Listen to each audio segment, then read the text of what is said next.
Hey everybody, Leah Klett here with the Christian Post, and I'm so honored today to be joined by legendary musician Pat Boone. We're talking about his brand new project, One Voices for Tanzania. You have brought together an incredible lineup of artists for One Voices for Tanzania. What inspired this particular collaboration, and share a little bit about how it came together? Well, it was, oh gosh, about almost 10 years ago when Shirley and I were partnering with God TV, my wife Shirley. And they had a ministry going which was so desperately needed called Cape Town to Cairo to drill freshwater wells in these desolate areas in the 40 nations of Africa. And we were learning statistics like this: 319 million people in sub-Saharan Africa don't have access to reliable drinking water. They drink poison water. Mm. Therefore, the expected life, the life expectancy of a child is 5. If a child lives past the age of 5, there's a good chance he or she may grow up to be an adult. But many, hundreds of thousands of children die before the age of 5 because a woman has to go, or man, but usually a woman, going across the desert with a pail and buckets. Maybe the children will help, and they go to a muddy ditch somewhere and scoop the water out of that ditch where the cattle come and drink and also make messes around. And it's polluted. They don't know it. And they take the water back to the children and poison them unintentionally with the water. So Shirley and I, we got aboard with God TV, and we brought in a 500-foot water well in the middle of Tanzania. And the government, Muslim government, said, look, we know you're Christians and you're going to try to convert all of us, but if you bring in this well, which we did, we'll give you a couple of 100 acres around it to do whatever you want to, but don't call it a church. Mm. And so we didn't. We called it the Pat and Shirley Boone, what do we call it? Family Life Center. And that's what it is, because the families do gather there to get the water from miles and miles around. There is no other place. And so then we put a little wood frame school. I went to Tanzania and broke ground with a shovel. They had to use a pickaxe first.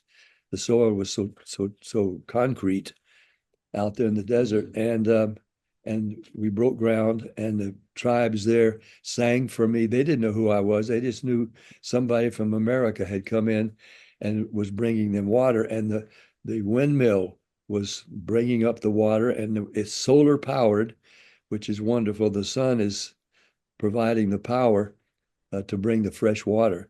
And then they were bringing, and still are now, to this day, after those, I don't know, what was the year? Do you remember? 2010. 2010. So that was 15 years ago. But that was only one well in one place. And so as I became more and more aware of the terrible crisis that is going on all along, all the time, I became involved with a group called World Serve, and they've been putting freshwater wells one by one in these countries. And they liked my song that I had written called One. And they said, can we use this song as a fundraiser? Because people just don't know about this problem. And it turned out my country music, mainly country music entertainers, they always come, when there's a desperate need, they always come to the fore and help. And in this record that we made of the song I had written, Lee Greenwood, Vince Gill, Alabama, Larry Gatlin, Pam Tillis, Deborah Allen, Billy Dean, Wendy Moten, and on, a bunch of others. You may not know their names, but they are country performers. And we recorded this song with the help of course, producer Jimmy Nichols and a Frank Myers, who helped me with some of the song. And it now is the anthem. And we purposely recorded it to sound like a Neil Diamond anthem. And was trying to get to Neil Diamond to help me with it because he's a friend. But he is slipping away, may have now, into the twilight with Alzheimer's. So he wasn't available to help me. So Anyway, we put it all together. It's a sensational song, which, by the way, right now is number one on the adult contemporary most added song list right now, ahead of Lady Gaga, Billie Eilish, Jelly Roll, and all these other artists. So this song is reaching right now millions of people on all the music servers. And I'm willing to get up early in the morning and promote it well into the day to get more people to hear it, and then to have hopefully lots of people, but particularly mothers with their kids, come to our website, which is just it is one for Tanzania, ONE for FOR, Tanzania.org. Come there to the website, push a red button, and it tells you how you can give anywhere from 50 cents to $5 to 500. There are now $1,000 gifts coming in, and people are responding to this song and this call. I was on with a group of women journalists a couple of days ago here in LA. And I said, I'm so glad you women are interested in it, because women's hearts and children's hearts are softer than most men's. We face the rigors of life in this century, and we're looking after our own interests, but the women are always open to the need of children. And so we're hoping that more and more people, we're calling this like the world, what was it? The We Are the World thing. We're calling it We Are the Well. Mm. We want women to bring the kids to the website, let them see the video, hear the song, and then give out of the piggy bank or whatever. And then, of course, for the older people to give out of their banks and their hearts. But I love the idea that it's children, it can be children helping other children to live past the age of 5. And that's it. That's what we're doing. And all these country folks have joined us in singing the song. And we're wanting everybody, anybody who has a heart and even coins, a few coins, all of it will add up to bringing in fresh water wells, which is life-giving. And of course, I like to remind people of Jesus' own words. And this is almost eerie. It's so specific.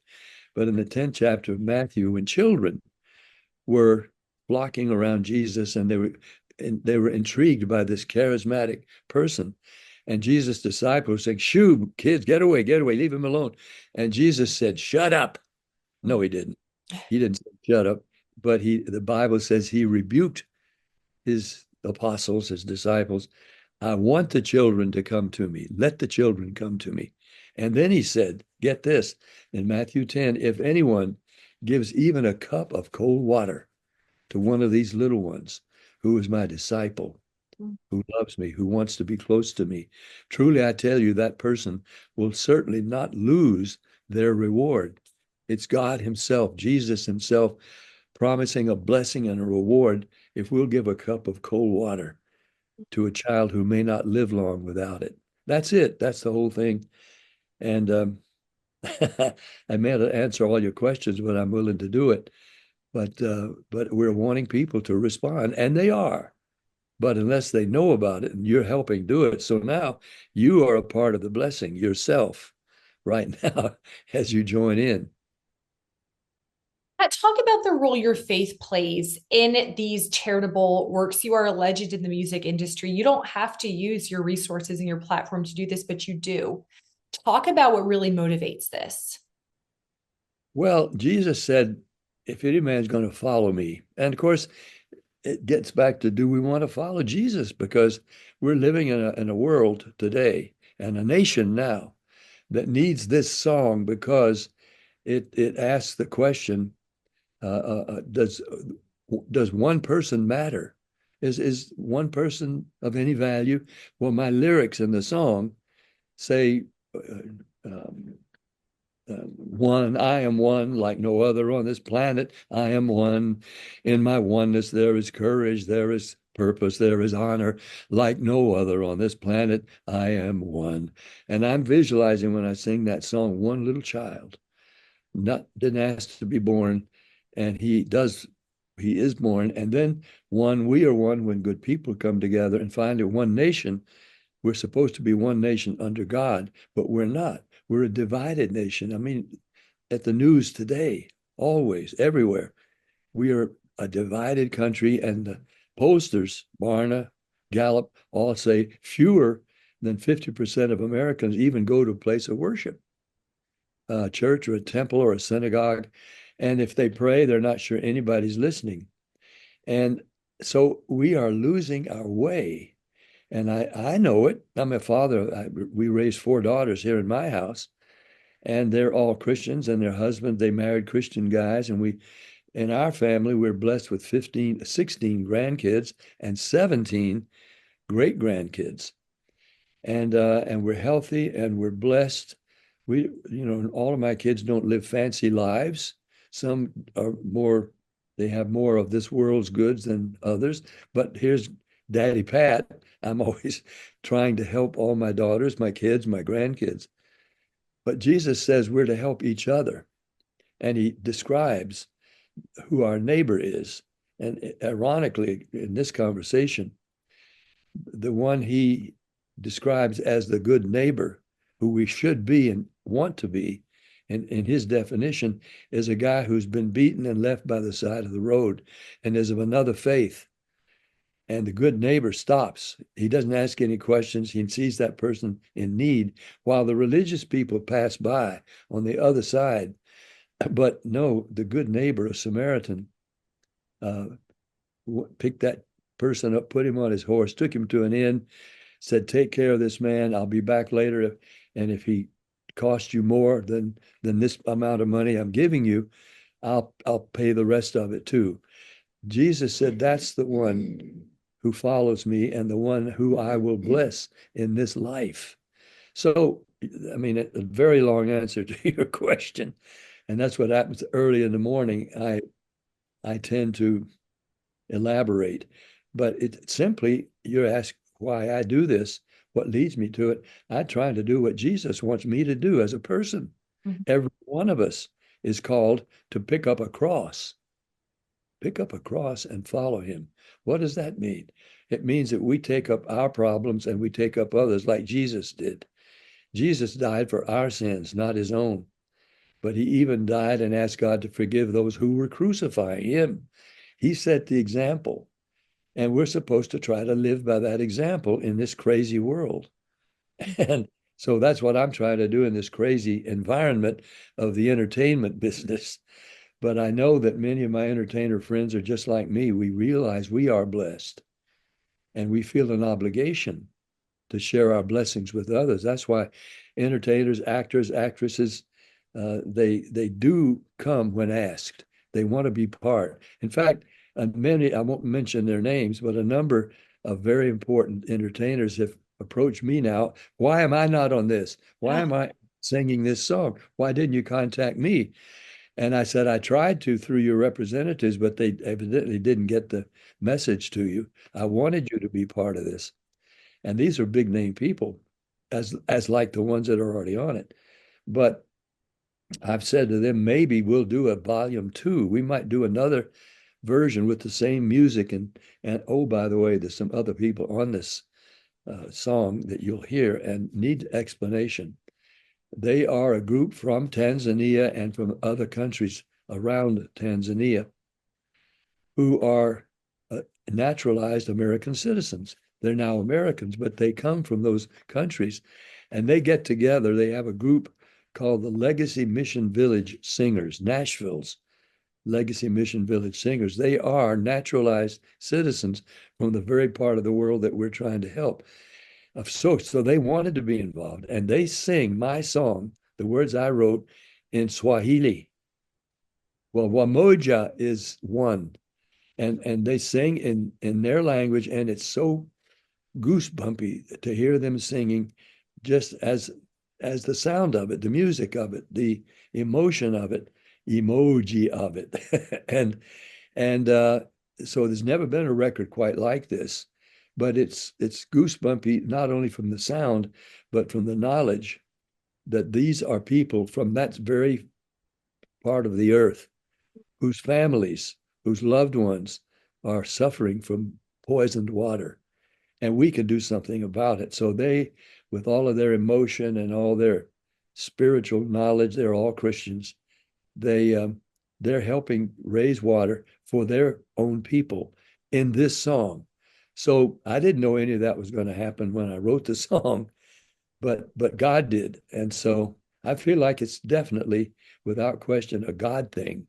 It's a call for us to answer, and whatever means little or much or just something, come to the aid of these children, like we do when we see St. Jude's and Shriner Hospital. I mean, we see an ASPCA, like the animals that need our help, and it tugs at our heartstrings. Well, these children who have a 5-year life expectancy are calling to us and their parents, and we have a chance. We make it easy. All you go is to onefortanzania.org and then give whatever your heart tells you you can give and be part of it and receive the promised blessing from Jesus himself for a cold drink of water. That's Matthew 10:24. And that's his promise. And so we want to activate people. And that's what drives me, why I feel really so enthused about it. Well, Mr. Boone, thank you so much. Thank you for using your platform for such a wonderful cause. And it was so nice to talk to you. Well, good to talk to you, a pretty girl, even in the bright of day. It's a welcome thing. So thank you. And for all those who are listening and who I know are going to respond to the call, it's not we are the world, it's we are the well of water to save lives. Let's do it. Thanks for watching. If you enjoyed this video, please like and subscribe for more Christ-centered journalism.